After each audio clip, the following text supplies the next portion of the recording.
জন্য আটকে গেলাম। দোস্ত, তোর হটস্পটটা একটু অন কর না, আমার ডাটা শেষ। দোস্ত আমার ইমার্জেন্সি যেতে হবে। দোস্ত, প্রজেক্টটা এক্ষুনি সাবমিট করতে হবে। তুই একটু ম্যানেজ করে নে, গেলাম। আরে আজীব তো।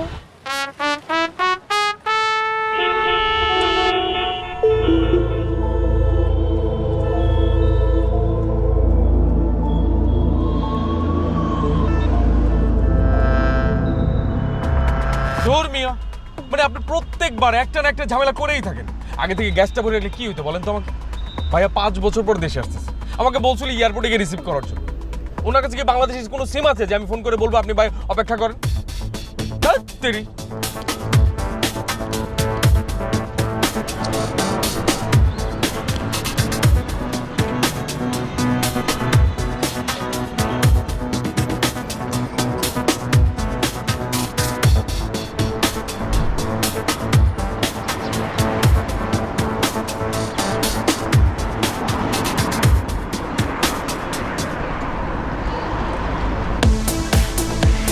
জাতিসংঘের ঘোষণা অনুযায়ী ইন্টারনেট এখন নাগরিক অধিকার, অথচ সেই অধিকার থেকেই বঞ্চিত দেশের অর্ধেকের বেশি মানুষ। বিএনপি সরকার পরিচালনার সুযোগ পেলে স্কুল, কলেজ, অফিস, গ্রামীণ ডিজিটাল সেন্টার, হাসপাতাল, রেল স্টেশন, এয়ারপোর্ট সহ নির্দিষ্ট জনবহুল স্থানে বিনামূল্যে ইন্টারনেট দেবে।